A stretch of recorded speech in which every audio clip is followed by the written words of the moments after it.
Question 33, which of the following is the most likely diagnosis? We have compartment syndrome, DVT, cellulitis, peroneal nerve injury, and fat embolism. Okay, so I'm guessing this is something MSK, maybe, not totally sure. 28-year-old man presents with left leg pain and swelling. So left, it's unilateral. Swelling several hours after a motorcycle accident. The orthopedic surgery resident on call applied a cast earlier that day. The orthopedic surgery resident on call applied a cast earlier that day for a closed tibial shaft fracture. He describes the pain as deep and throbbing and is exacerbated with passive toe movement. So passive movement, pain with passive movement is important. Exam shows a tense, swollen leg and intense pain to gentle palpation. So sounds like pain out of proportion to the physical exam. Sensation is decreased between the first and second toes. Okay, so that's interesting. First and second toes is deep peroneal nerve territory. He refuses active range of motion testing due to pain. The cast is removed and reveals macerated skin with a large irregular erythematous patch covering much of the pretibial surface area. That's interesting. So large irregular erythematous patch should be screaming cellulitis at you. But does cellulitis, a dermal infection, cause loss of sensation in the DPN territory or intense pain to gentle palpation? Yes, I mean, it's definitely tender, but what about pain with passive toe movement? Refusing active range of motion testing due to pain just doesn't really make sense. So we've definitely got a lot of stuff going on here. Cellulitis is looking promising. Compartment syndrome should definitely be on your radar. Maybe DVT, because again, we've got tibial erythema, peroneal nerve injury. I mean, we know first and second toes, like that interweb space, is the DPN. So for sure, something's going on with the peroneal nerve. Fat embolism. Fat embolism is possible because he had a long bone fracture. You know, he had a fracture in the tibial shaft, which is where his pain is, but a fat embolism would go somewhere else and cause symptoms. Maybe you'd see pulmonary symptoms. So I'm going to cross fat embolism off. It just doesn't make sense. It happened there at the tibia. Why would it get stuck there? It would go and travel somewhere else, most likely. Or maybe you would have tibial symptoms and symptoms from somewhere else, from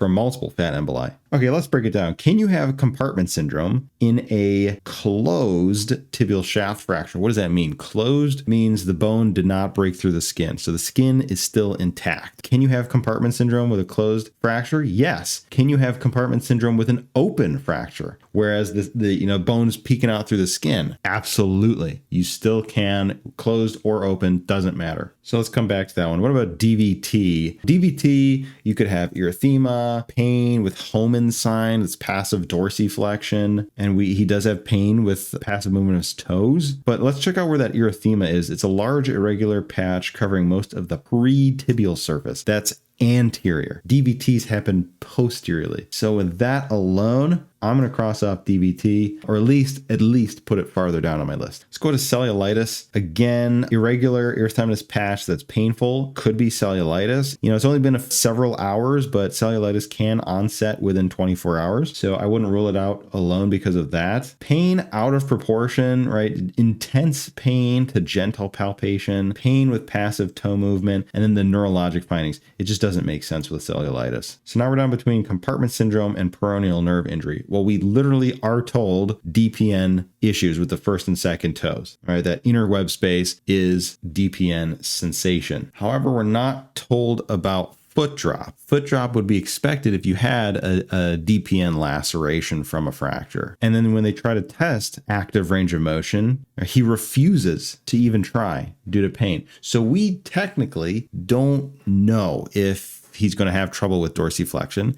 We're not told about a foot drop though, and that's something you could see, without even asking someone to actively test the range of motion. You would probably be able to see a foot drop if you're looking for it. So let's ask ourselves if he had a DPN nerve injury, specifically just a DPN injury. Yes, right. This checks out right here. Would he have intense pain to gentle palpation? Probably not. So I'm going to give that one an X. What about pain with passive toe movement? right? Maybe because of the fracture itself causing local inflammation, but not because of the peroneal nerve injury. And then would he have a large irregular erythematous patch? No, right? So if we gave these 4 points in total, DPN injury only gets 1 point. What about compartment syndrome? So this is when, you've got multiple compartments in the leg. Let's say we're talking about, this is just one compartment. There's a bunch of stuff. Oh, perfect circle. There's a bunch of stuff running through it. So you might have arteries and veins. You could have your nerves. Let's say we took this artery here and we lacerated it. This compartment can fill up with blood. And as it fills up with blood, it's going to compress all the structures in it, including the veins and the arteries. Those are going to get compressed. So you might see a pulseless extremity. And this nerve here will also get compressed. So you might see neurologic injury. So the treatment for compartment syndrome is to just cut open the compartment, release that pressure. So now let's go through and check off for compartment syndrome. We're going to assign points. Could we have decreased sensation of specifically DPN? Yes, because DPN is in the anterior compartment. If we had this happening in the anterior compartment, then yeah, absolutely, that could affect the DPN. So you could get this sensation loss. Would you have intense pain, a gentle palpation? Yes, because this whole compartment is going to be really tense and painful. One of the 6 P's of compartment syndrome is pain out of proportion to the exam findings. So absolutely. Would you have pain with passive toe movement? Yes, just the tendons moving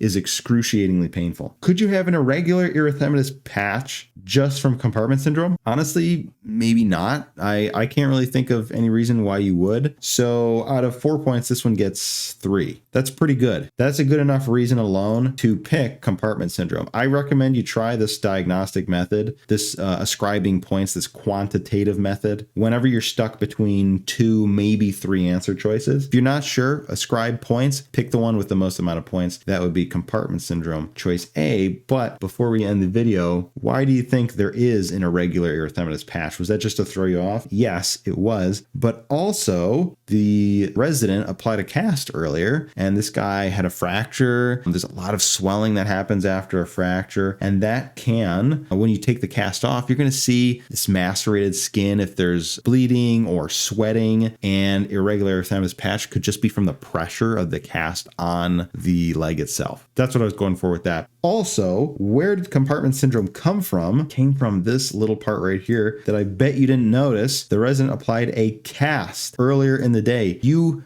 do not put casts on new fractures. You put splints on, or boots, something that's open on at least one side. So let's imagine this green part. This is your whole leg. If you were to put a splint on, it could look something like this. So it's covering one side and it's covering the other side. And this is firm. This is fiberglass or plaster. That's what they make splints out of. And then you just wrap it in cloth. So this is really just loose around the front. So there's anteriorly and posteriorly, there's a lot of room for swelling to happen. So swelling could go out and push out on the cloth, but not into the plaster or fiberglass. That's the stiff part that's going to hold the bone in place. But if you applied a cast, which is uniform, it's uniform compression on all sides, now your swelling's got nowhere to go. It is stuck, and that can cause compartment syndrome. That's the ortho lesson nobody asked for. You're welcome.